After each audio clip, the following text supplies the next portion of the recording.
tunakuabudu Bwana.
Tunakushukuru. Tunainua mikono yetu Bwana.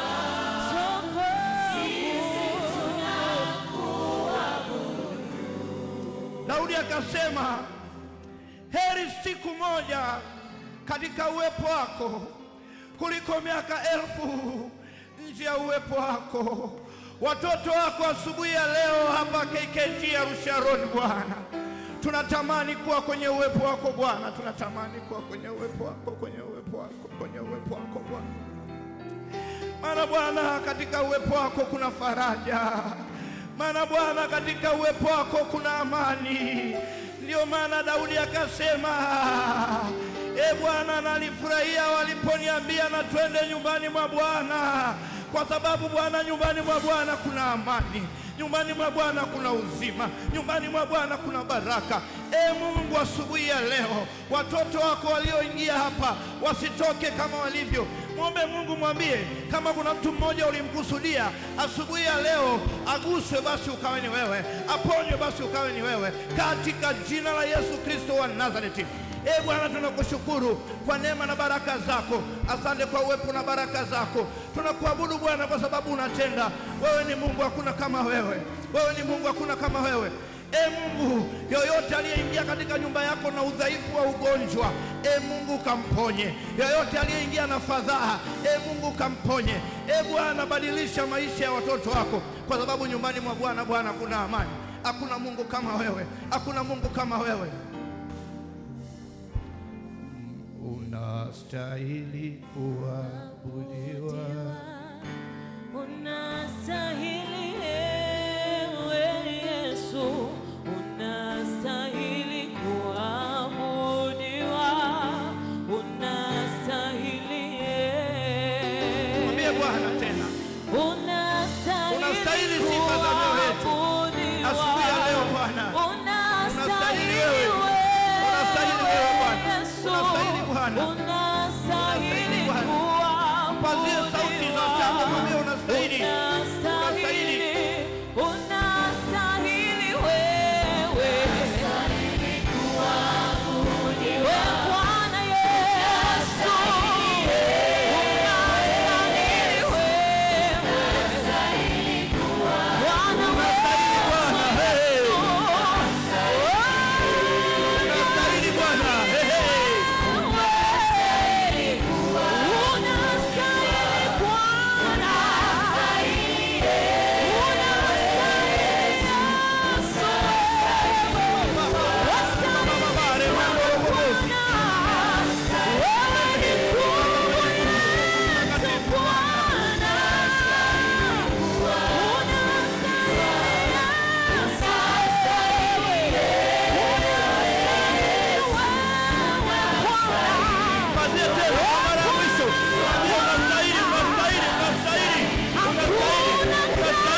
Bwana,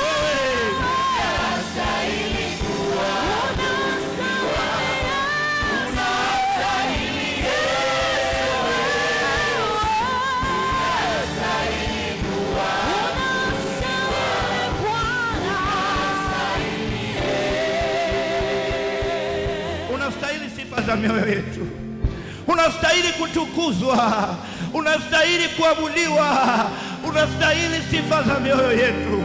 Maana Bwana unafanya mambo makuu sana kwenye maisha yetu ambayo Bwana hakuna mwanadamu anayeweza kuyafanya, hakuna yoyote anayeweza kuyatenda. Unastahili, unastahili, unastahili, unastahili, unastahili, unastahili Bwana, unastahili kuinuliwa. Mungu unastahili Bwana, maana hakuna kama wewe, maana hakuna kama wewe. Wewe ni Mungu, tunakurudishia sifa, heshima na utukufu ni za kwako. Amen. Mshangilie sana Bwana. Wow, asante sana waimbaji, Bwana wabariki sana. Wow. Mungu asante kwa ajili ya asubuhi ya leo. Asante kwa ajili ya watoto wako hapa tunapoingia kujifunza. Mungu apende kutupa neema ya kusaidia kuyafunua maandiko. Bwana ukanitumie kama chombo tu ili watoto wako wapate kuelewa, kwa sababu Bwana unataka kusema nao. Kaseme nao kwa sauti ya upole, kaseme nao kwa sauti ya kueleweka. Bwana wasipate kurudi kama walivyo. Sifa, heshima na utukufu ni za kwako. Amen. Pata kiti taratibu. Asante mtoto wa Mungu, mshangilie sana Bwana. Wow, wow, wow. Hebu mwambie jirani yako tena, karibu nyumbani mwa Bwana. Mwambie karibu nyumbani mwa Bwana. Usiwe na huzuni nyumbani mwa Bwana. Unajua nyumbani mwa Bwana it is a healing place.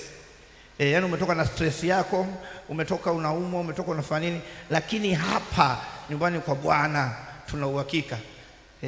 Tuna uhakika. Yaani furaha ya Bwana iko pamoja na sisi.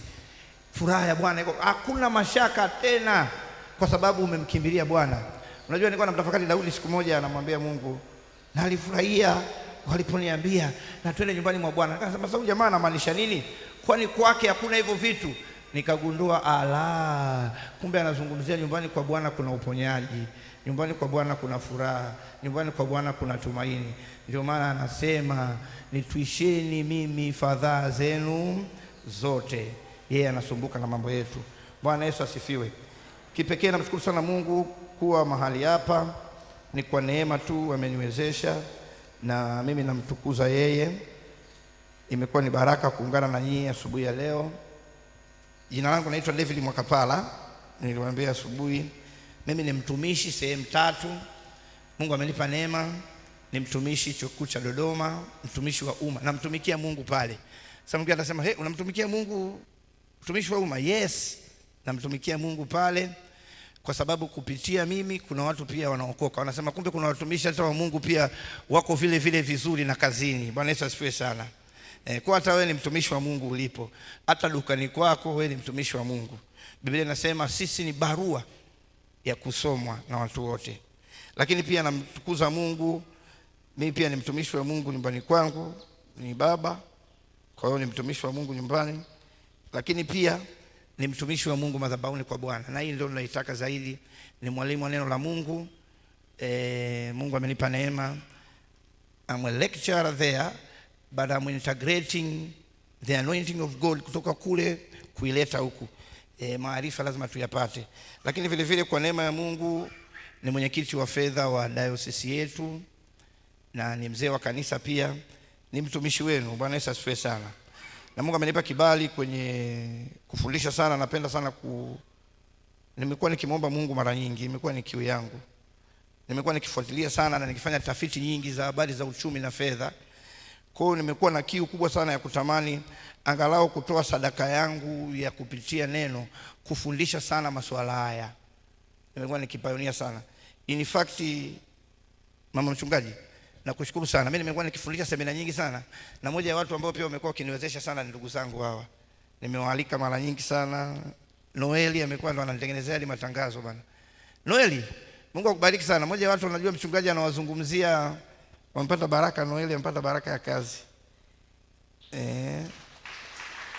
Na hata wiki ijayo nilikuwa na project nayo, tuna mkesha mkubwa sana unaitwa Business Forum, ambao tunafundisha namna watoto wa Mungu pia wafanikiwe, wajue Business and Investment Forum. Tunafanya mkesha tarehe 23, amekuwa akitutengenezea. Pia nimewalika hata vijana wangu pia wapate. Lakini kwa nini tunaenda huko? Tunaenda huko kwa sababu Biblia inasema Bwana alipotubariki, alitubariki tuzae na kuongezeka. Lakini tumekuwa tumestaki sana hasa watoto wa Mungu. Na mimi kiu yangu kubwa waga najiuliza, kwa nini sisi hatubarikiwi? Kwa nini sisi hatusogei?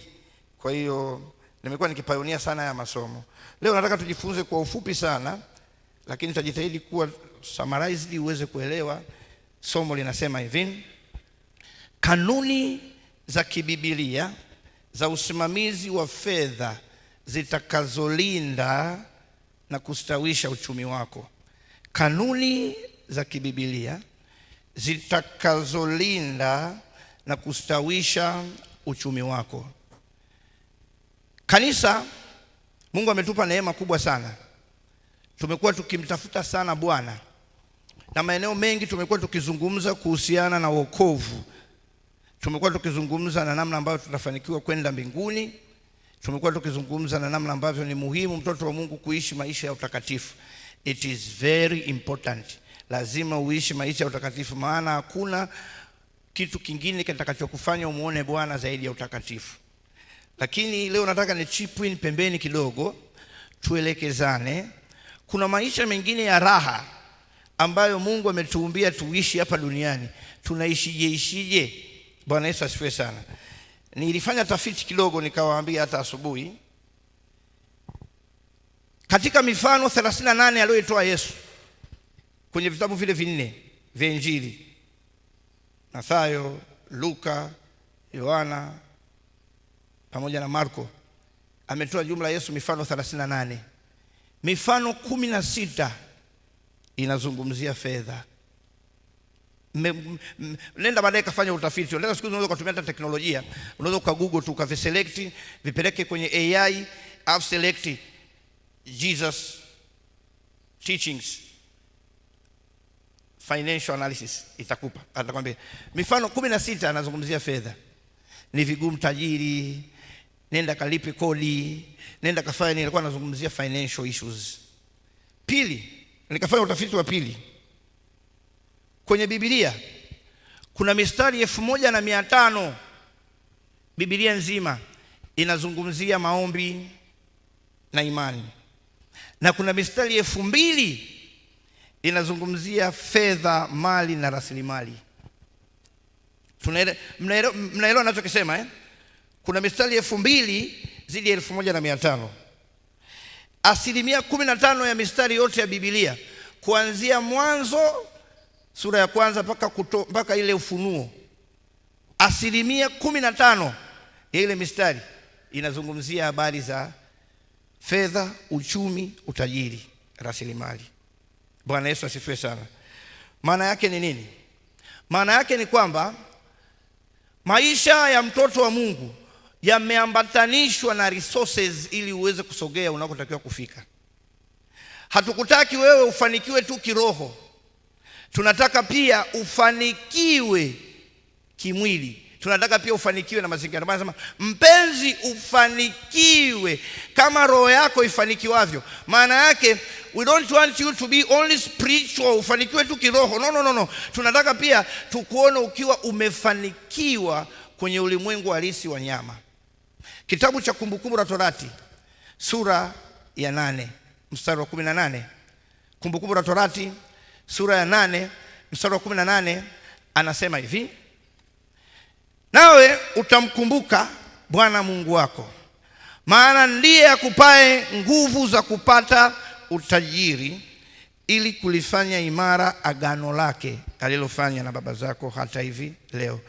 Nawe utamkumbuka Bwana Mungu wako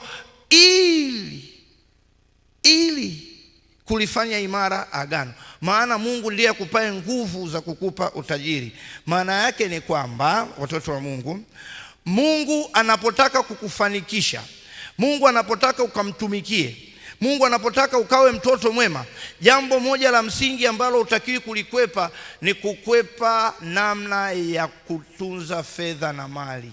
Kwa sababu anasema maana utamkumbuka Bwana Mungu wako, maana ndiye akupae nguvu za kukupa utajiri. Wakati tunataka uje utoe sadaka vizuri hapa kanisani, wakati tunataka ufanikiwe, ni lazima pia tukuelekeze namna ambavyo utakuwa na sound financial environment ili umtolee Bwana sawa sawa. Bwana Yesu asifiwe sana. Moja ya kitu nitakuja kuwafundisha hapa muda si mrefu, Mungu hapendi mtu anayetoa sadaka kwa manunguniko. Sasa tafakari, kama hauna fedha ya kutosha, kama hauna kile kitu ambacho Mungu amekubakizia kizuri, utamtolea Mungu kwa furaha wewe? Sasa kabla kufikisha kwenye step ya kumtolea Mungu, ni lazima tufundishane kwanza, watoto wa Mungu, namna tutatunza uchumi wetu ili tuweze kuwa bora kwenye maisha haya ya hapa kwanza. Bwana Yesu asifiwe. Tutakuwa na furaha mbinguni na tutakuwa na furaha hapa duniani. Na nataka nikwambie kitu kimoja, umaskini sio sifa. Umaskini ni kitu kibaya sana. Ndio maana Biblia inasema kwenye Mithali, maskini hana sauti. Na ukitaka kugundua maskini ni hatari, unajua wengi mmeshapita kipaimara hapa. Wangapi mnafahamu mfano wa maskini Lazaro? Mnaofahamu ule alitoa Yesu ule na baba Ibrahim, si mnaofahamu? Hebu nyosha mikono kama unaofahamu, kama unaukumbuka mfano wa maskini Lazaro. Unaukumbuka Kwenye ule mfano, angalia kwenye ule mfano, utagundua tajiri alikuwa kwenye mateso kuzimu, lakini ndio alikuwaje anamuamrisha maskini kule juu. Anamwambia baba Ibrahimu, hebu mtume huyo jamaa aende yule. Mtume, yani maana yake ashazoea kumtuma. Mwambie jirani yako nakataa umaskini. Na usikubali kuwa maskini. Bwana Yesu asifiwe sana.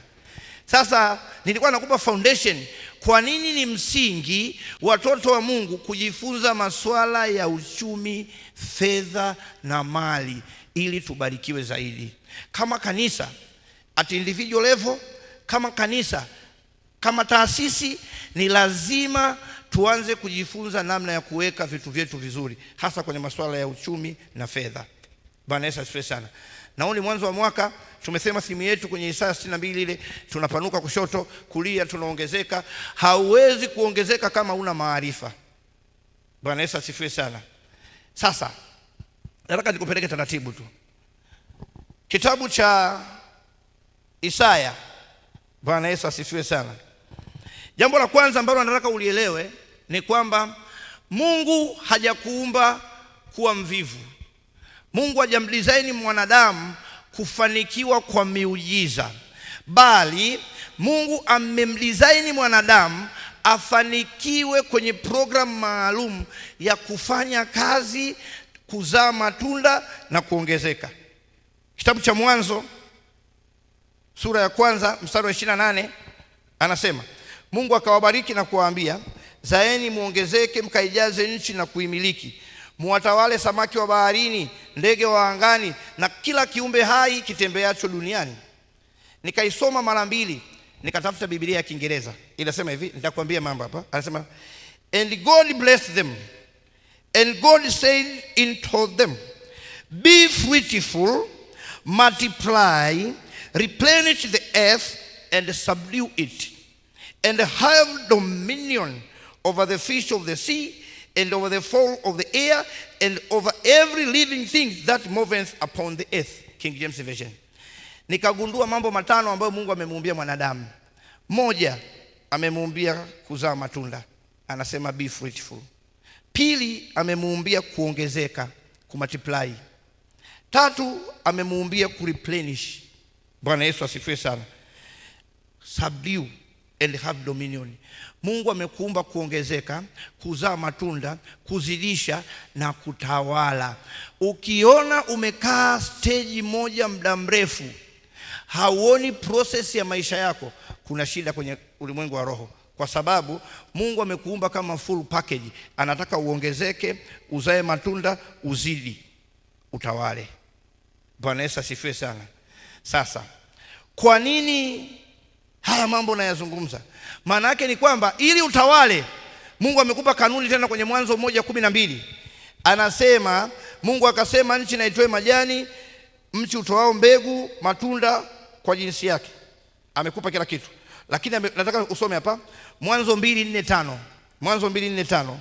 Anasema hivi, hivi ndivyo vizazi vya mbingu na nchi vilipoumbwa. Siku ile Bwana Mungu alipoziumba mbingu na nchi, hapakuwa na mche wa kondeni bado, wala mboga ya kondeni haijachepuka bado, kwa maana Bwana Mungu hajainyeshea nchi mvua. Pati ya kwanza, kwa maana Bwana Mungu hajainyeshea nchi mvua. Alafu anasema, wala hapakuwa na mtu wa kuilima ardhi. Nini najaribu kuunganisha? Utanielewa taratibu. Pale mwanzoni nimekuambia ubarikiwe nchi, ukaongezeke, ukaijaze nchi. Kuna baraka nyingi Mungu amekupa. Hapa chini kwenye Mwanzo hiyo anakuambia ili hivyo vitu vitokee, huyo mtu lazima ailime ardhi. Kwa lugha nyingine, lazima afanye kazi. Bwana Yesu asifiwe sana.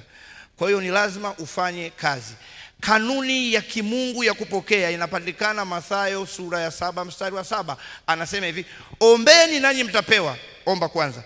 Lakini tafuteni nanyi mtaona, bisheni nanyi mtafunguliwa. Maana yake ni kwamba usikae kwenye kitu kimoja. Ili code ifunguliwe yawe kubarikiwa kwako, lazima uombe sana, lazima ufanye kazi sana, lazima ujaribu mara nyingi kwenye fursa ambazo Mungu amekupa. Tunakwenda pamoja? Ukichukua simu yako, umeweka password ni 2012. 2012. Ukaandika 2011, alafu pale ukaweka 3, hujaweka 2, simu haifunguki, si ndio? Kwa ili ifunguke lazima uwe na vitu vyote vitatu. Kwa lugha nyingine, lazima uwe vizuri kiroho, lazima pia upambane kwenye maisha yako, usikae tu, na lazima uwe mtu ambaye unajaribu fursa ambazo Mungu anakupa. Ndio maana yale mambo matatu.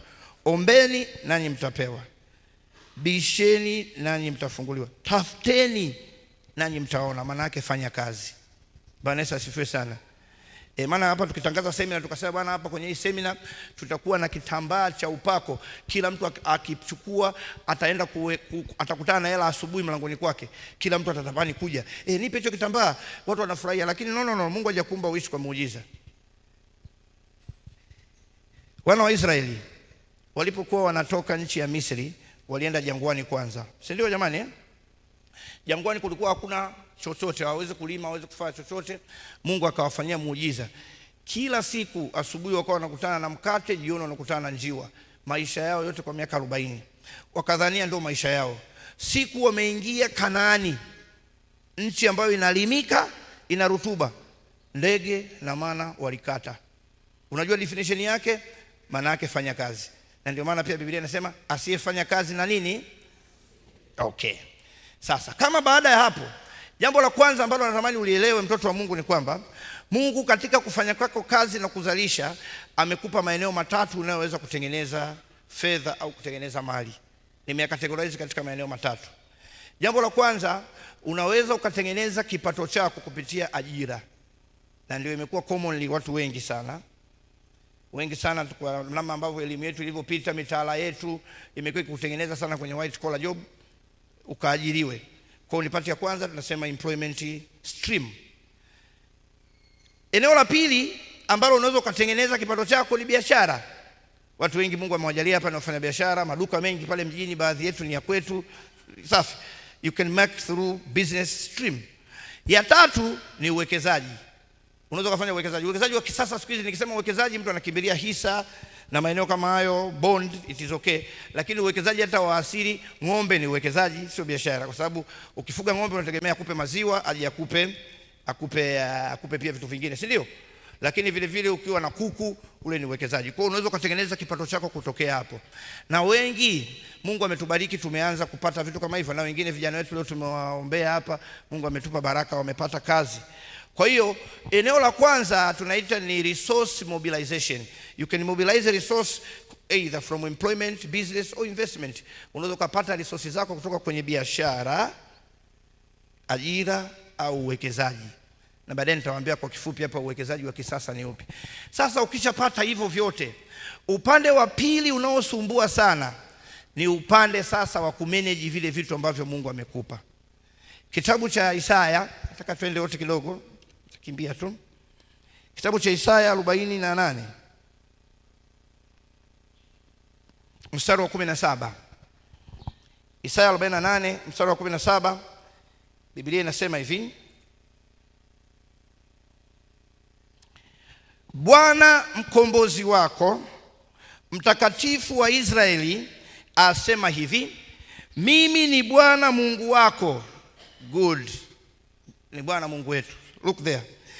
Nikufundishaye ili upate faida, nikuongozaye kwa njia ikupasayo kuifuata.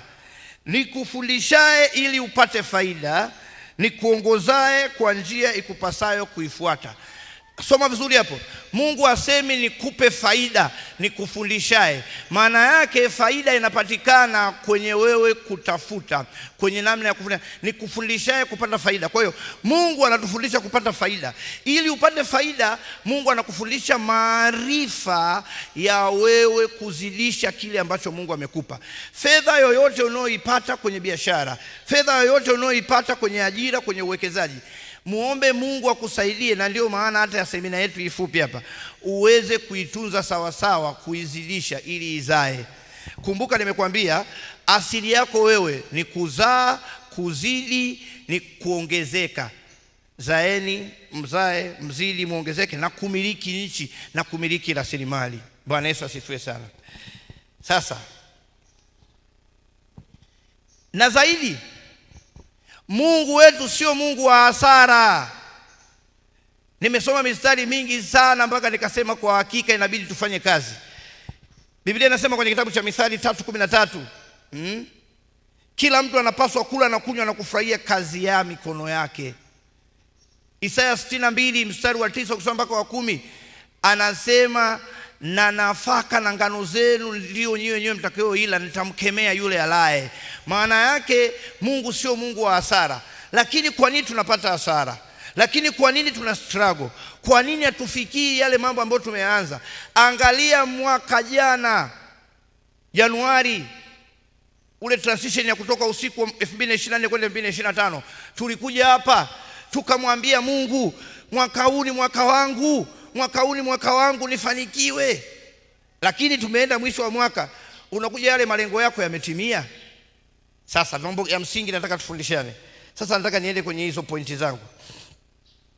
Ni mambo gani ya msingi ya kuyazingatia katika kuzalisha na kuongezeka, au kwa lugha nyingine kukuza uchumi wako?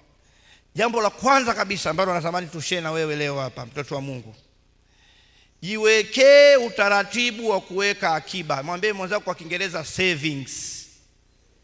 Mwambie tena savings. Leo utajifunza Kiingereza. Alafu kanisa lote la wasomi leo tunapiga mixer inaitwa. Mwambie savings.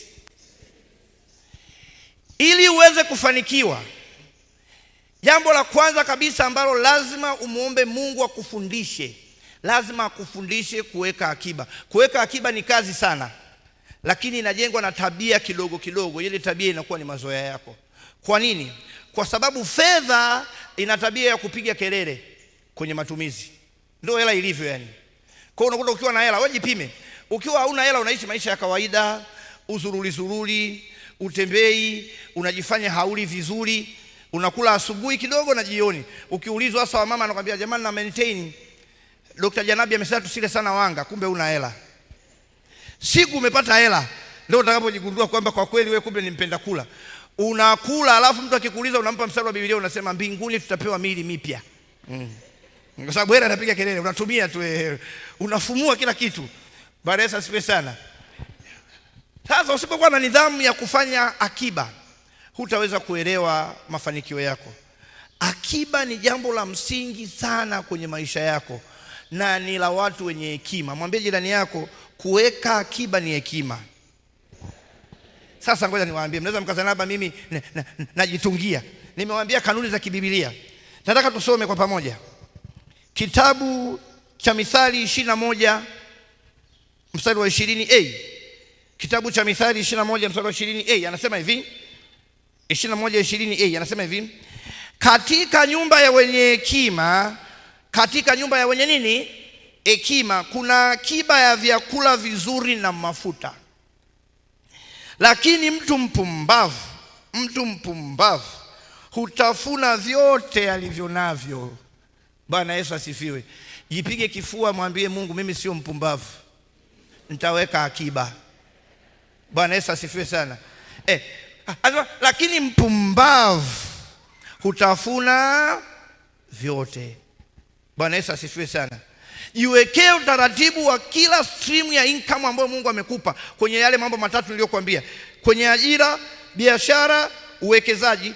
Kama Mungu amekujalia, kuna wengine wana vyote vitatu, kuna mwingine ana kimoja, lakini wherever income stream God has been opportunity to you, mwambie Mungu naweka akiba. Chochote ambacho Mungu amekupa, jiwekee utaratibu. Na sasa kwa nini nakwambia ni swala la kiroho? Ni kwa sababu shetani anajua kodi za mafanikio yako. Shetani waga haziingui jambo lingine. Shetani waga anazuia mianya ya kubarikiwa kwako. Ndio maana alienda akamwambia Mungu kwenye discussion na Ayubu. Kaambia yule pale, wewe anakuabudu sana kwa sababu ana mawe yule. Njia rahisi wewe ni ruhusu. Mungu akamwambia bana, cheza naye lakini usiguse uhai wake. Shetani akawa anapiga mianya tu. Anajua kabisa sisi tunapenda sana watoto, chapa watoto. Tunapenda mali, chapa mali. Akapoteza vitu vyote. Kwa hiyo shetani anachozuiaga huwa anazuia maarifa ya wewe kufikia hatima ya kimungu. Anajua ukibarikiwa utamtumikia Mungu sana. Unaweza usubiri madhabahuni kama sisi, lakini utatoa sadaka injili ya Bwana iende mbele. Anakata mnyororo wa hekima yako. Ukipata hela yote unawashwa. Leo umenunua hiki, unanunua ma ice cream, unanunua mavitu hata majanki food hayana maana. Badala ya kwenda kula vyakula vizuri vizuri, unaenda pale aisengoja na mimi nikale kwanza kuku wa KFC. Wana alizeti pale, unachomeka, unawashwa tu. Ndio tabia ya hela ilivyo. Bwana Yesu asifiwe sana. Lakini lazima ujifunze kuweka nini? Akiba. Sasa nataka nikupe, mwambie jirani yako tena. Leo tunaongea Kiingereza. Mwambie neno ile hapa. Standard saving threshold. Umeona hilo neno mwambie standard saving threshold. Hilo limekusumbua tena kwa Kiingereza. Mwambie standard saving rate. Good. Maana yake kiwango cha chini cha kuweka akiba ni nini? Uweke akiba kiasi gani? Bwana Yesu asifiwe sana. Mimi nataka nikupe kwenye Biblia. Mungu anasemaje kuhusu wewe uweke kiasi gani akiba? Twende tusome wote. Kitabu cha Mwanzo. Kitabu cha Mwanzo. Bwana Yesu asifiwe. Jamani mnanielewa kidogo Amina. Kitabu cha Mwanzo sura ya 41 mstari wa 34. Mwanzo 41:34 Biblia inasema hivi. Mwanzo 41:34 Biblia inasema hivi. Farao na afanye hivi. Huyu ni Yusufu ambaye Biblia pale inasema tupate wapi mtu kama huyu. Anasema Farao na afanye hivi. Tena akaweke wasimamizi juu ya nchi na kutwaa sehemu ya 5 katika nchi ya Misri katika miaka hii ya kushiba. Sehemu ya 5 maana yake kwa lugha nyepesi 1/5. Kwamba alikuwa akihesabu 1 2 3 4 anakula, 5 anaweka akiba. 1 2 3 4 anakula, 5 anaweka akiba. Bwana Yesu asifiwe sana. Lakini kilikuwa kinyume chake. Alikuwa anaweka kwanza ile 1 alafu 4 anakula kati ya 5. Maana yake kwa lugha nyingine 1/5. Leo tunakwenda darasa la hesabu kidogo. Financial analysis tufanye. 1 ya 5 ukiconvert kwenye decimal ni 0.2. Ukiconvert kwenye percent, ni 20%. Mwambie jirani yako standard saving rate is 20%. Mwambie cha pili, save every 20% of your earning. Mwambie save every 20% of your earning. Mwambie kwa Kiswahili sasa, weka akiba 20% ya kipato chako chochote. Bwana Yesu asifiwe. Tumekwenda pamoja Mungu ndo anakuelekeza. Weka angalau 20%. Ni wangapi hapa ambao waga wanaweka angalau 20% akiba? Na unaweka wapi? Kuna mwingine anasema hivi kwamba eti ameweka akiba. Anachukua anasema sasa hii hapa mimi nipata milioni. Yaani sigusi hela, lakini ana control nayo. Ipo kwenye Tigo Pesa, iko kwenye benki. Kakitokea kwa kitu, Mungu ndio amesema nitumie hii. Hebu chukua huko, nisiteseke mimi. Kwanza mbinguni hapa tutaenda na nini? Lazima tufurahie hapa. Kwanza mtumishi kasema duniani tufurahie. Hebu nenda kanunue samaki. Bwana Yesu asifiwe sana. Siri moja ya kuweka akiba kwa ufasaha ni kuweka kwenye sehemu ambayo access yako sio rahisi kuifikia ya kile unachokiweka. Bwana Yesu asifiwe sana. Na kwa siku hizi kuna sehemu salama nitakwambia chache. Kitaalamu kabisa. Unaweza ukafungua akaunti kwenye mifuko ya uwekezaji wa pamoja kama UTT. Bwana Yesu asifiwe sana. Kaweke akiba yako kule. Maana yake mpaka uje utoe siku 5-3 zimesha kudistabu, unasema ngoja niache tu, hela yako inaendelea kukua. Kaweke SACCOS. Mna SACCOS hapa ya kanisa, mna SACCOS ofisini kwenu, kaweke hela yako kule. Kaweke fixed deposit benki. Japokuwa benki za don't recommend sana siku hizi kwa sababu rate yao ya return ni ndogo kuliko. Hilo somo lingine nitakuja kuwafundisha la kitaalamu, sasa sio la kibibilia. Lazima pia unapowekeza uangalie kitu kinaitwa rate of return na IRR, internal rate of return, zije kukusaidia. Lakini kaweke akiba sehemu ambako hauwezi kuchukua kirahisi. Ghala lako lifungwe liwe linaingiza tu, sio linatoa. Bwana Yesu asifiwe sana. Maana kuna mwingine anasema nimeweka akiba, kuna mmoja nikutana naye akaniambia nimeweka akiba. Umeweka wapi? Nimeweka Tigo Pesa. Hii Tigo Pesa sababu unaweza ukabonyeza tu mara moja, siku hizi nimeweka M-Pesa. Yaani dakika 0 umetoa. Bwana Yesu asifiwe sana. Jifunze kuweka akiba. Na akiba inawekwa mwanzo wa kipato chako, sio mwishoni. Bwana Yesu asifiwe sana. Umepata tu milioni 1, laki mbili yako hii hapo umeisave. Alafu unaendelea na maisha. Tunaenda pamoja wapendwa? Wow. Swala la pili.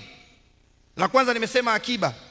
La pili, jiwekee mfumo wa kupanga bajeti na kuifuata. Watu wengi sana ambao wanaishi maisha ya sasa, na tabia imekuwa mbovu kabisa. Watu wengi wanaishi kiholela. Anaishi kwa kile anachokipata. No. Mtoto wa Mungu usiishi kibahati mbaya. You have to make a budget. You need to plan for your life. Lazima ujitengenezee mfumo wa maisha yako. Biblia inasema kwenye kitabu cha Luka, ni mpumbavu mtu yule anayeanza kujenga mnara bila kuhesabu gharama yake. Maana yake kwa lugha nyingine nyepesi, huwezi kuanza kufanya anything in your life without planning. Planning is a biblical version. Hata Mungu mwenyewe anafanya planning.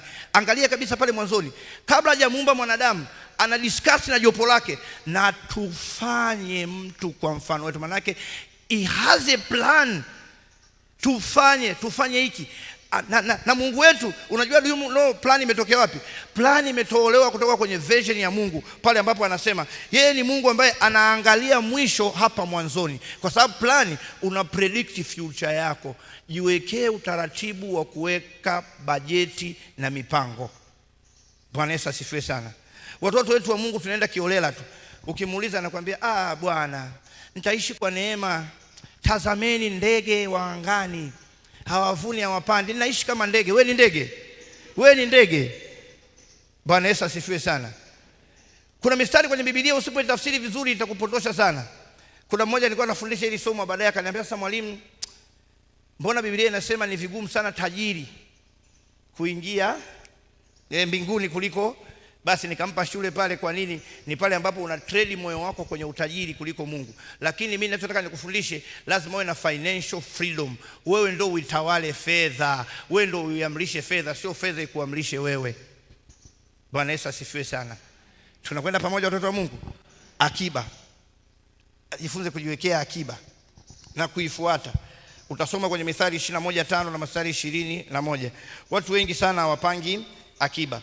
Lakini swala la pili, jitahidi sana kufanya tathmini ya mara kwa mara ya fedha zako.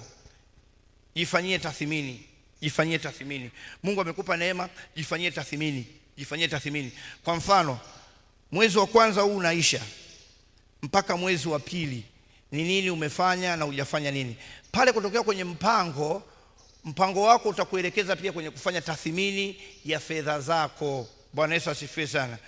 Okay, nina hela hii hapa, mahitaji ni haya, nitakuja kuwapa baadaye hapa. Mahitaji ya lazima ni haya, mahitaji mengine nimefanya.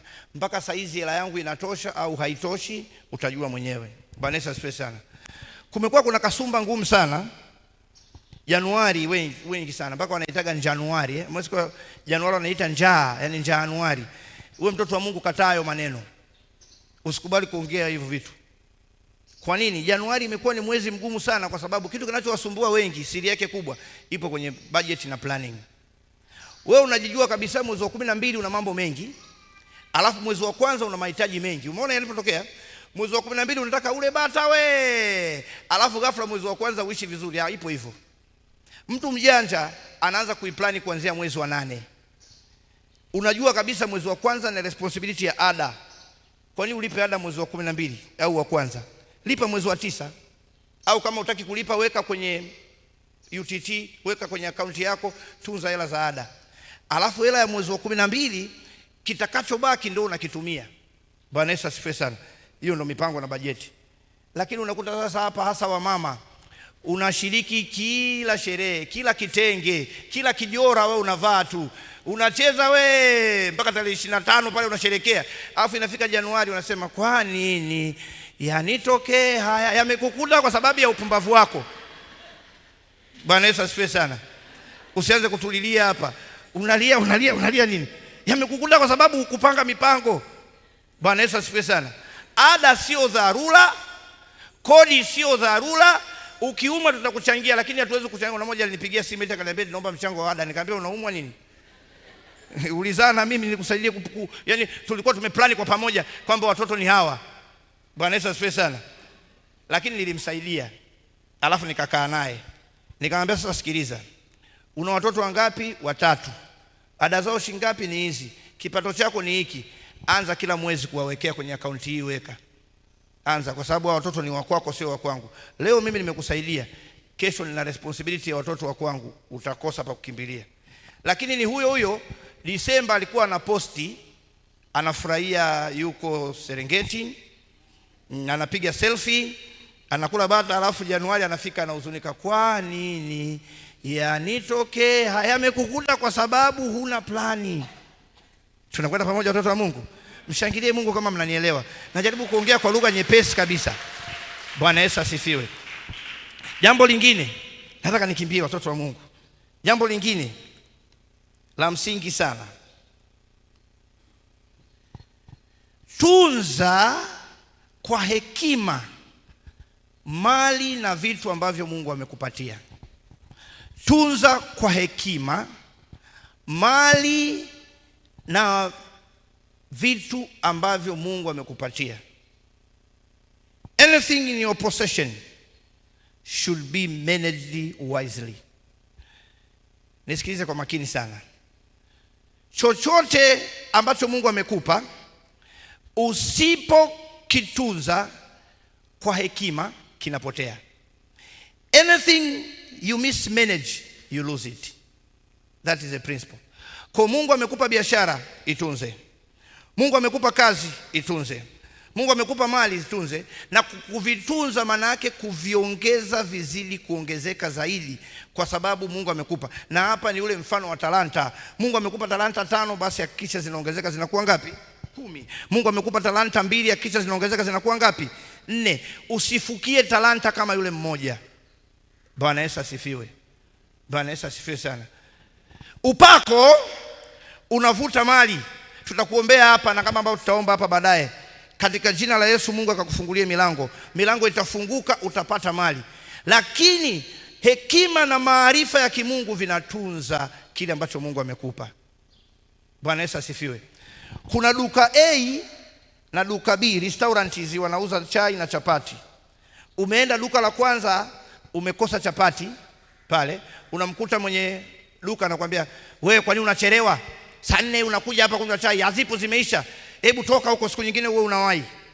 Unaenda duka B, anakuambia jamani pole, yani bahati mbaya kabisa zimeisha sasa hivi, lakini tuna mandazi mazuri, umewahi kujaribu? Au nikupe na sambusa? Bwana naomba leo unywe chai, jaribu vitumbua vyangu ni vizuri. Wewe hapo utaenda duka A, duka B. Huyu wa kwanza amempoteza mteja kwa sababu Mungu hataki, au ni kwa sababu ya upumbavu wake? Tunaelewana wapendwa Siku moja nilikuwa nimetoka, unajua siku hizi at least maduka yameongezeka hapa. Siku moja nilikuwa nimeenda Dar kununua shock up ya gari, ilikuwa imeharibika. Nikafika sehemu moja Kariakoo, pana maduka yamejipanga pale, si ndio wanakuita siku nani kabla hujaingia Kariakoo huko Msimbazi Center pale. Duka la kwanza, la pili, la tatu. Nikaenda duka la kwanza, likanivutia kweli. Nikaingia pale, nikamkuta wako busy kweli. Nikamkuta mangi mmoja jamaa yangu, simfahamu. Kaambia vipi bwana, na shida ya shock up? Kanaambia bwana safi.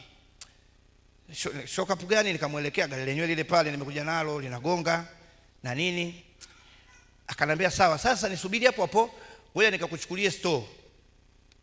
Akatoka, afu hana hata kibaraza kile pale. Jua kali kama mnavyofahamu Dar. Nimekaa pale namsubiria. Jua kali kweli. Pembeni pana duka moja la Muhindi. Baada ya pana Muhindi pale. Muhindi yule kaniona nimekaa kama dakika 7, akaniita, rafiki, njoo hapa wewe." Kabidi nisogee. "Taka nini hapo?" Nikamwambia nasubiri shoka hapa. Akaniambia hapo jua kali, kaa hapa kuna viti. Nikakaa hapa na kafeni pale. Akasema afadhali. Akamwambia, yaya, nipe soda hii baridi ilivyo." "Unakunywa soda gani kaka?" Nikakwambia nalipia. Akasema tunakupa tu. Nikaagiza pale Pepsi baridi kabisa. Nikashushia. Akakaa kidogo akaniambia, "Yule jamaa amekwambia shock up shilingi ngapi?" Nikamwambia ameniambia 1,270,000, nikinunua zote 500,000. Akaniambia mimi uzia zote 2,490,000, kapunguza 10,000 tu. Akasema mambo si ndo haya. Akamwambia sawa. Sasa sikiliza. Nikakumbuka kivuli, nikakumbuka soda, nikakumbuka kiti na punguzo la bei.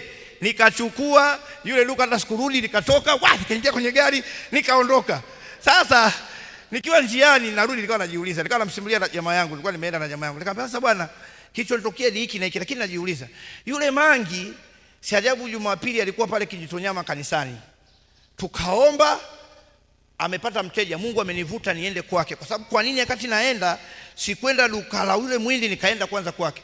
Ila amenipoteza kwa sababu hajanitunza, kwa sababu ya upumbavu wake. Nikaambia duka la pili. Kwa hiyo ninachojaribu kusema ni kwamba unaweza ukawa na nguvu nyingi za kiroho za kuvuta mali, lakini unazipoteza kwa sababu huna maarifa ya kutunza. Tunza kile kitu ambacho Mungu amekupa. Bwana Yesu asifiwe sana. Anything utunze katika jina la Yesu. Hebu mshangilie Mungu sana, mwambie Bwana nitatunza unavyonipa. Bwana Yesu asifiwe. Bwana Yesu asifiwe. Tunakwenda pamoja watoto wa Mungu. Tunakwenda pamoja watoto wa Mungu. Jambo lingine, hakikisha unajua kwa undani na kwa makini vitu vinavyokuingizia kipato chako. Si mtanielewa ninachokisema. Kwa lugha nyingine ya Kiingereza, have knowledge of income stream. Usifanye kitu ambacho hukijui vizuri. Kitengenezee mazingira ya kukielewa vizuri. Yaani mtu akikuita kwenye fingertips kwenye eneo lako, uwe unajua vizuri. Kwa nini? Ukijua vizuri, utajua namna ya kuongeza na utajua namna ya kustahimili wakati wa low season. Biashara zote zina high season na low season, si ndio? Sasa ili uweze kufanikiwa kuongezeka, lazima ujue income stream yako ina wakati gani kwa undani, lazima uifahamu. Bwana Yesu asifiwe. Kitabu cha Mithali, leo nimekwambia it is biblical. Usije ukasema labda nayatoa kwenye vitabu vya kawaida tu. In fact, mimi ni mwalimu wa finance. Nikaja kugundua baadaye kama alivyosema Suleimani tu, mambo yote tunayofundisha chuoni kule vyuo vikuu, tunafanyia mpaka kama PhD, vyote vipo kwenye Biblia. Ni kwamba kule tunaviweka tu kwenye lugha ya kitaalamu. Kwa sababu kila kitu ndio kipo, debit and credit zote tunajifunza zipo humu. Angalia, Suleimani anasema hivi, Mithali nzuri sana hii. Anasema Mithali 27, 23, 24. Mithali 27 anasema hivi: fanya bidii kuijua hali ya makundi yako. Hapa alikuwa anazungumzia uchumi wa kipindi kile, ulikuwa ni uchumi wa mifugo. Anasema fanya bidii kuijua hali ya makundi yako na kuangalia sana ng'ombe zako, kwa maana mali haziwi za milele, na taji je yadumu tangu kizazi hata kizazi. Maana yake ni kwamba alikuwa anajaribu kumwambia, kama haujui vizuri kuhusiana na vitu vyako, vitu hivyo sio vya milele. Lazima ujue season gani ng'ombe wanapata magonjwa, season gani hawapati. Lazima ujue kipindi gani wateja wanaongezeka kwenye duka lako, kipindi gani hawaongezeki. Lazima ujue hali ya income stream yako. Lazima ujue kazini kwako bosi wako yukoje, ana namna gani ya kumwendea, na unampeleka mpaka madhabahuni kwamba Bwana, namkabidhi bosi wangu, kwa sababu kazini kwangu ndio kipato changu kilipo, ndio ambako uhai wangu kwa sasa hivi ulipo, sitaki kumismanage. Lazima ujue hiyo hali. Bwana Yesu asifiwe sana. Lazima ujue kiongozi akibadilika, alianza Nyerere, akaja Mwinyi, akaja Mkapa, akaja Kikwete, JK, saizi ni Mama Salma. Wote hao lazima ujue unaenda nao kivipi, kwa sababu falsafa zao hazifanani. Bwana Yesu asifiwe sana.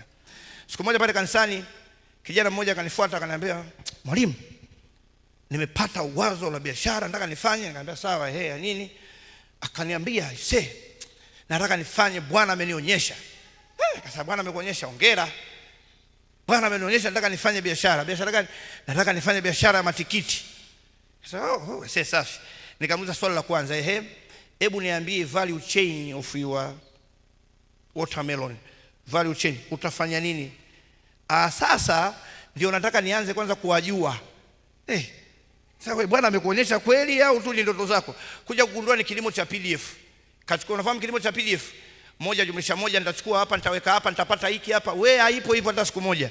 Lazima uende deep, umwambie Mungu, nataka kukielewa hiki kitu, kwa sababu usipokielewa utakipoteza.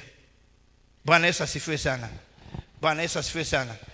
Jambo lingine, karibia kumaliza. Jamani, mnanielewa watoto wa Mungu? Mnanielewa? Haya.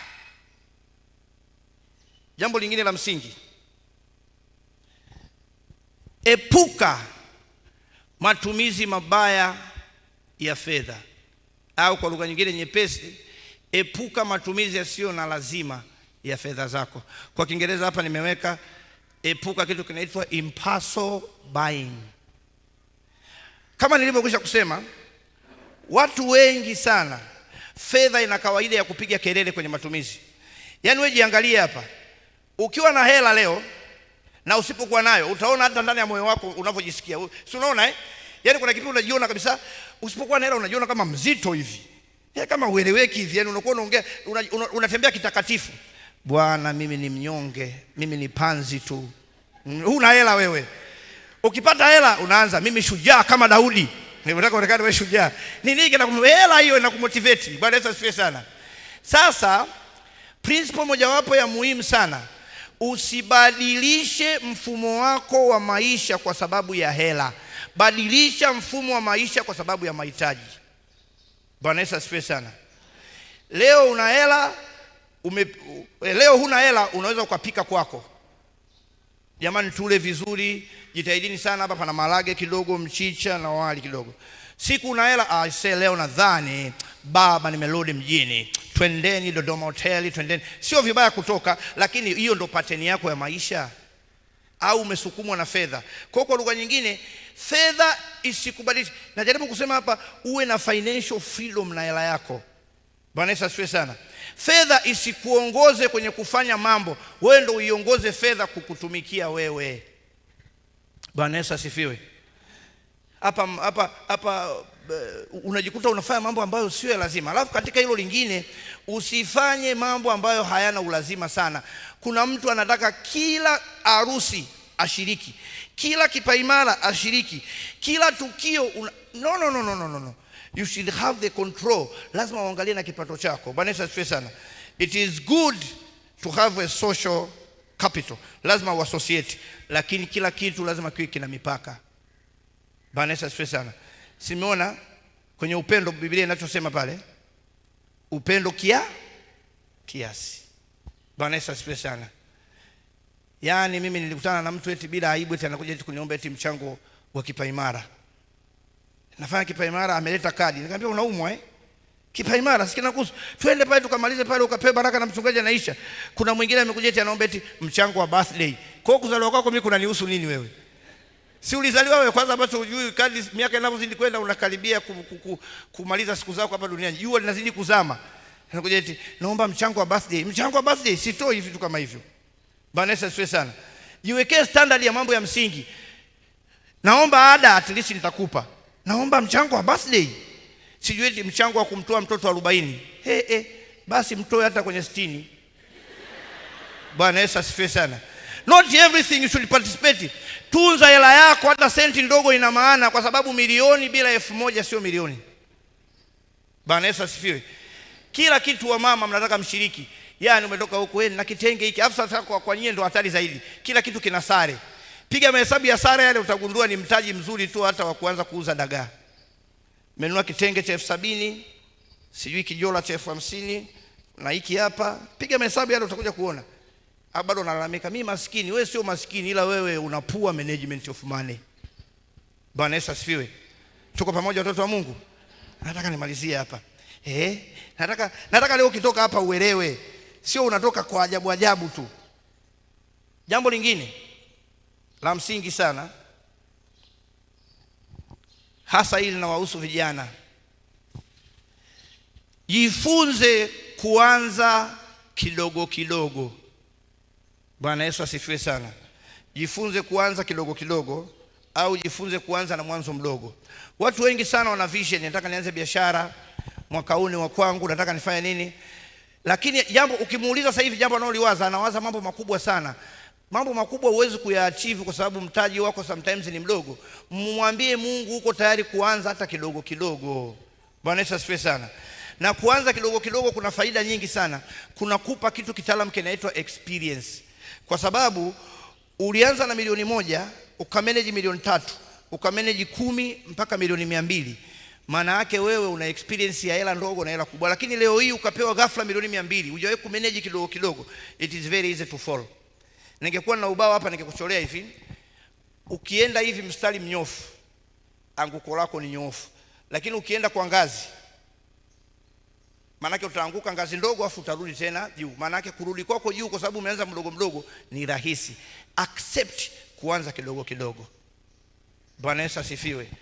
Biblia inasema kwenye kitabu cha Mithali 13:11, mali iliyopatikana kwa haraka itapunguka, bali yeye atumaye kidogo kidogo atazidishwa.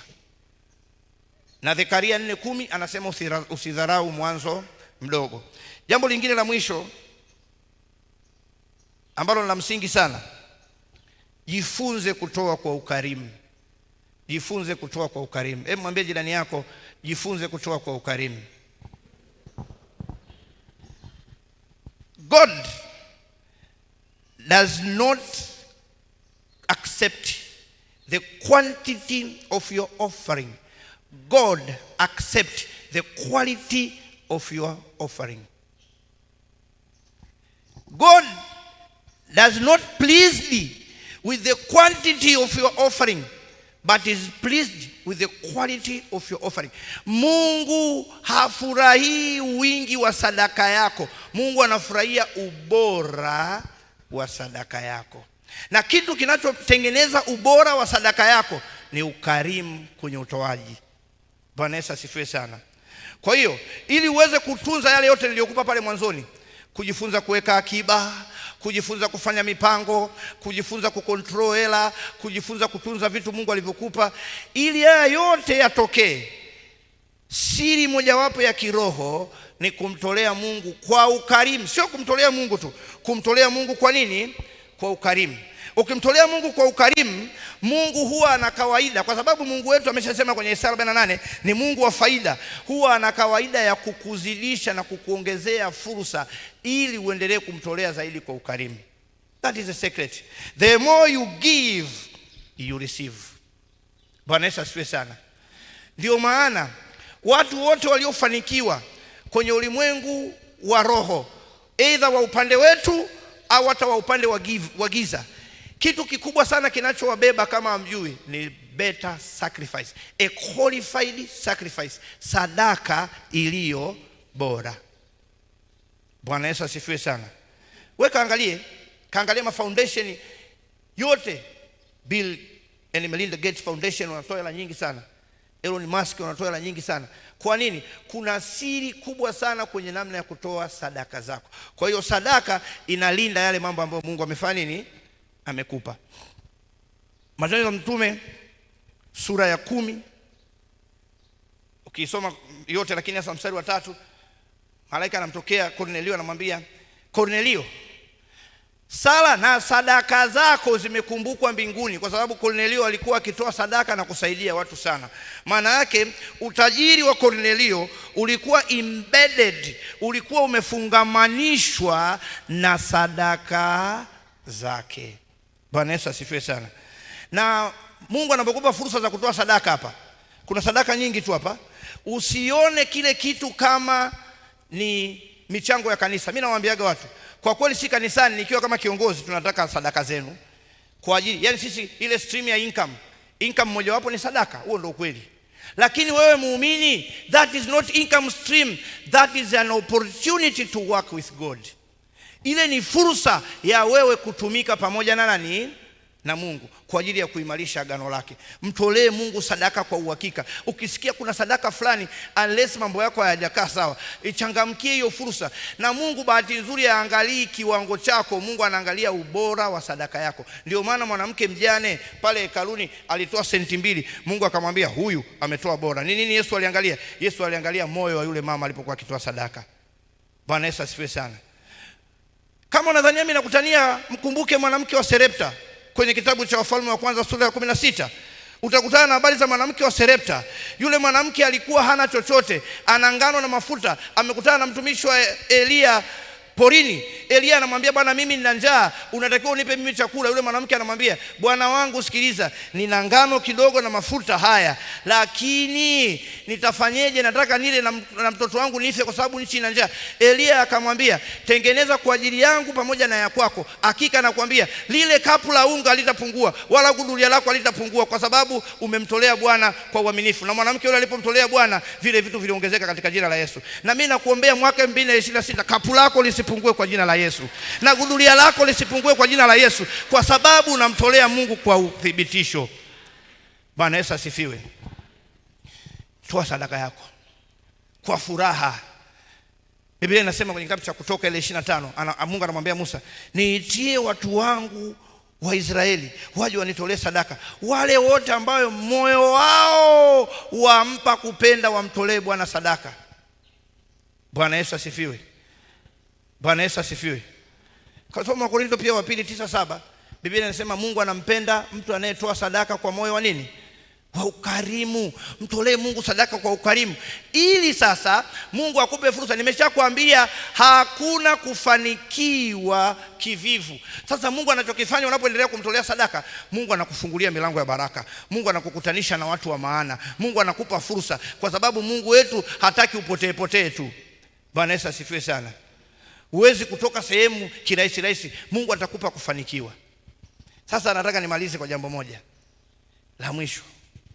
Mwambie jirani yako tena, money formula. Nataka nikupe formula ya kukusaidia. Formula gani itakusaidia kuweza kufanya niliyoyafanya? Hii formula ni formula maalum ambayo ni financial management ya fedha zako. Inaitwa 20 50 30. 20 50 30. In a simple way, 20 50 30. Hebu mwambie jirani yako 20 50 30. Mwambie tena 20. Ukijumlisha hizo zinakuwa ni 100, si ndio Sasa formula iko hivi. Mungu akusaidie sana. Minimum threshold. Unapopata fedha yako, 20% ni savings. Ndio 20 ya kwanza. Unaweka akiba, ambayo akiba itakuja kukusaidia baadaye kwenye mambo yako mengi. 50% ni kwa ajili ya matumizi ya lazima, tunasema basic needs. Ndani ya basic needs kuna vitu vifuatavyo. Kwenye basic need ya kwanza kuna sadaka, ya pili chakula, mavazi, kama umepanga kodi ya nyumba, yale mambo ambayo haiwezekani kuishi bila ya hayo. Mnanielewa wapendwa? Hayo yana kaunti ya asilimia ngapi? 50. Asilimia 30 ni vitu tunaita wants kwa Kiingereza, lakini kwa Kiswahili chepesi maana yake ni matumizi yapo, ni ya msingi lakini sio ya lazima. Bwana Yesu asifiwe sana. Ni matumizi ambayo sio ya nini? Ya lazima. Hayo ndio yanahusika. Kwa mfano labda vingamuzi, unakuta wewe nyumba una vingamuzi 8 vya nini? Una Azam, siwe nini, sijui Star Time. Yaani una kila kingamuzi, unachukua bando linko, yale mambo ambayo bila hayo unaweza kaishi. Hayo ndio tunaita wants. Sasa hiyo ndio formula 20 50 30. Usithubutu kupunguza kwenye 20, ila utakuwa unacheza na hii 30 ndio itakuwa inajazilizia pale kwenye 50 na kwenye 20. Hiyo ndio maana formula. Maana yake huku punguza mambo yasiyo ya lazima, ongezea pale kwenye basic needs, ongezea pale juu kwenye savings. Bwana Yesu asifiwe sana. Kuna mambo sio ya lazima sana. Nilikuwa naongea na vijana fulani, anataka eti anunue iPhone 17. Kwanza sasa hivi inakuja 18 milioni 6. Akati anaweza kununua Oppo ya 500,000 akachati ina WhatsApp ina kwani ina nini ile? Au ndio sasa wadada wa siku hizi kwanza ndio wamechanganyikiwa kabisa. Mama waombeni sana wadada wa siku hizi. Nyie mnaingia kwenye mitandao TikTok, Instagram, unakuta kadada kingine unadhani labda kamepata ukichaa hivi. Kanashika tu simu. Anaongea wewe unaumwa. Bwana Yesu asifiwe sana. Kisa anataka iPhone yake ionekane. Sasa hayo ndio matumizi ambayo sio ya lazima. Kata huko, ongezea hiyo hela, nenda kaweke kule kwenye basic need. Bwana Yesu asifiwe sana. Tuwafundishe watoto wetu na watoto wa watoto wetu, kwa sababu Mungu anatuambia tunatakiwa tubarikiwe kizazi cha kwanza mpaka cha 4. Mzazi aliye bora huacha urithi kwa wana wa wanawe. Tusimame watoto wa Mungu. Bwana Yesu asifiwe. Bwana Yesu asifiwe. Mwambie jirani yako, nitaacha urithi kwa wana wa wanangu. Bwana Yesu asifiwe.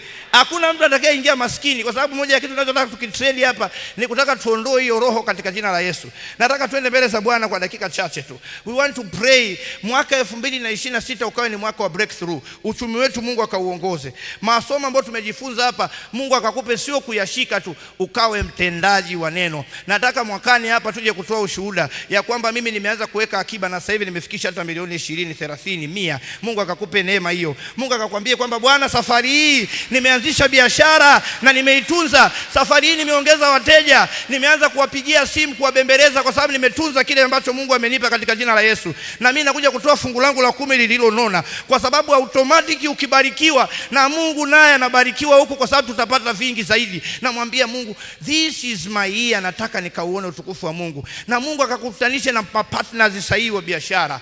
Mungu akakuinulia watu, anasema nami nitakuinulia watu kutoka kila taifa. Bwana akafanye kuongezeka katika jina la Yesu. Neema ya Mungu ikazidi katika jina la Yesu. Kapu lako likabarikiwe na ukazidishwe katika jina la Yesu. Hakuna namna yoyote ambayo utaacha kubarikiwa. Bwana Yesu asifiwe. Tunataka tuombe hapa na utembee na upako ulioko hapa, ya kwamba Bwana, nimesikia habari za uchumi, na Mungu anasema nami nitabariki kazi za mikono yako. Nitakubariki uingiapo na utokapo. Mwambie Mungu, 2026 it is my gate. Hili ni lango langu. Hili ni lango langu. Nataka Bwana nikabarikiwe. Bwana, unapowazuru na kuwabariki wengine, this is my time. Huu ndi muda wangu, na mimi nataka nisogee na nisiwe naishi kizembe kizembe. Wakati wanajitokeza watu wenye akaunti zilizonona, na mimi nipo pale kwenye akaunti za UTT, kwenye akaunti za Arusha Road Service, Arusha Road Saccos pale, na mimi nikawa miongoni mwa watu wenye hela za kutosha, sio akiba ndogo ndogo, kwa sababu Bwana amekuweka kuwa juu. Watoto na watoto wangu waje wafurahie maisha ya ndoto zao. Bwana Yesu asifiwe. Bwana Yesu asifiwe. Njoo binti yangu. Njoo hapa. Mungu ni mwaminifu sana. Nataka tumwambie Bwana anapowazuru na kuwabariki wengine this year, Bwana atukumbuke kwenye eneo la uchumi. Bwana atukumbuke kwenye eneo la uchumi. Bwana tukumbuke kwenye eneo la uchumi. Usinipite Mwokozi,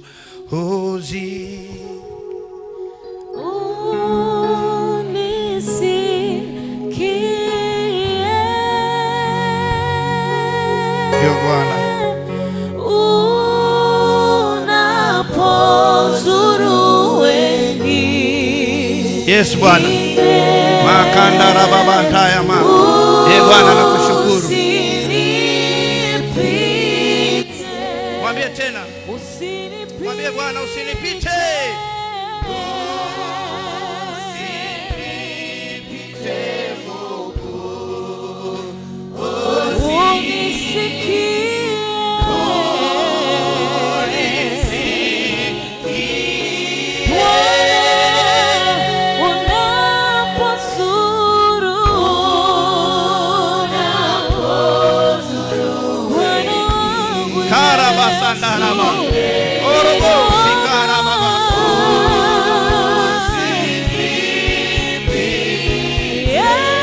Mwite Bwana, mwite Bwana. Yesu, Yesu, Yesu.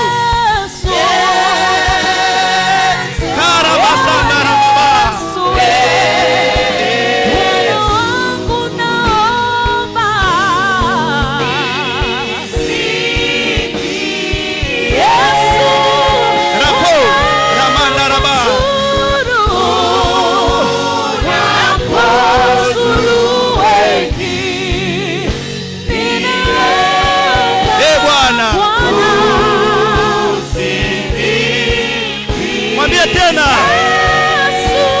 Yesu, Yesu, Yesu.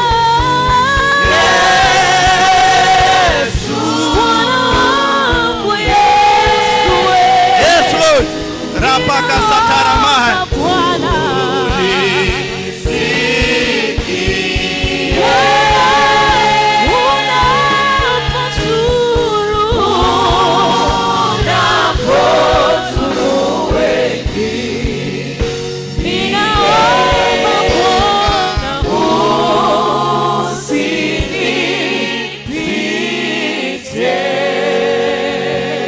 Kama una udhaifu wowote, nyanyua mikono yako kwa Bwana. Kama una udhaifu, nyanyua mikono yako kwa Bwana.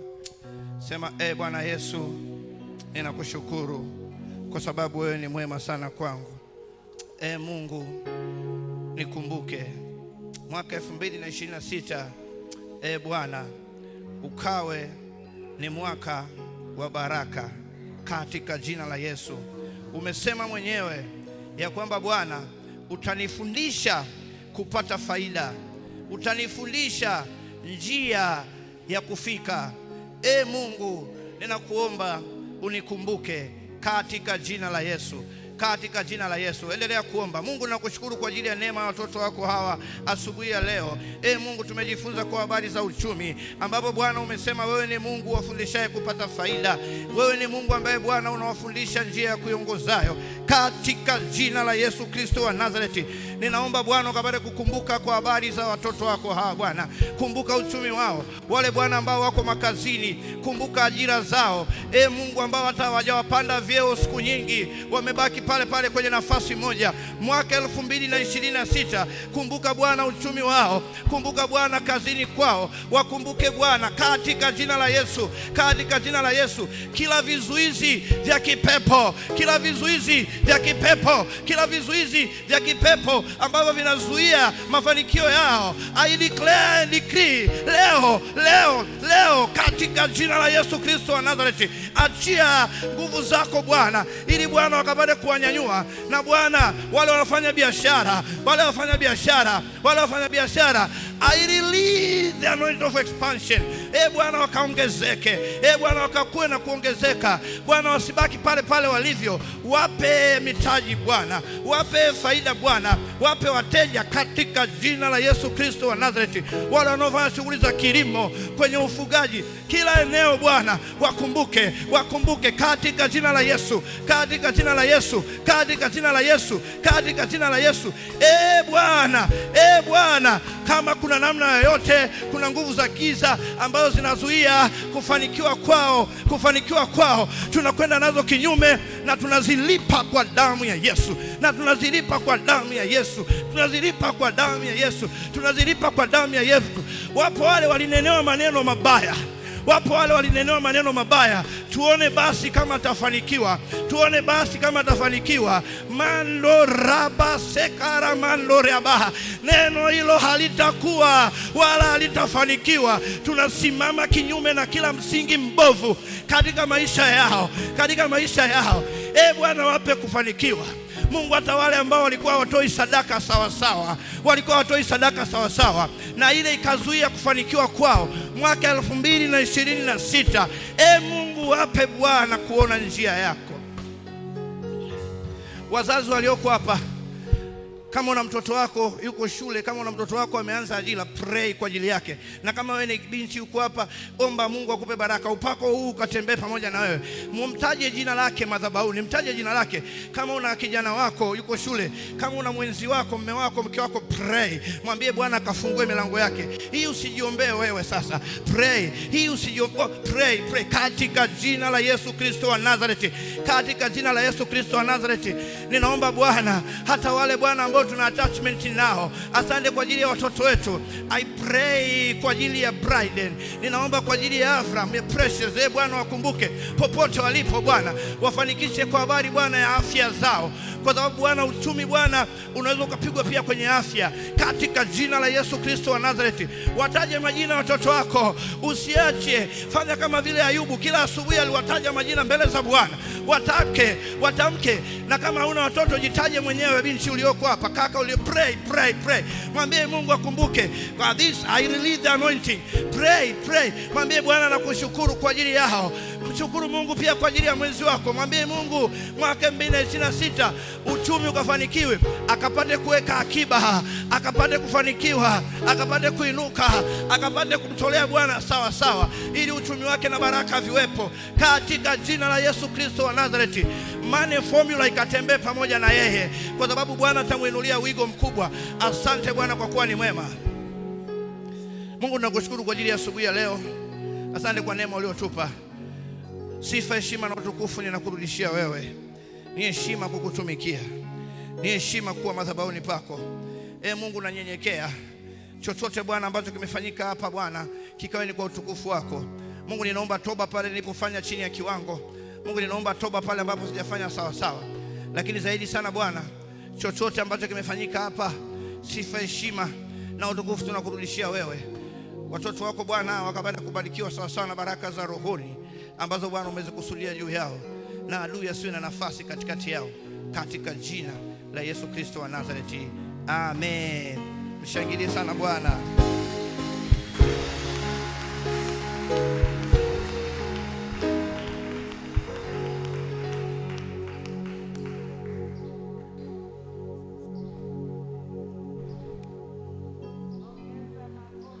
Tena makofi tena. Amen. Tunakushukuru sana Daktari Mwakapala. Mungu akubariki sana. Neno hili ni mbegu mwanzoni mwa mwaka.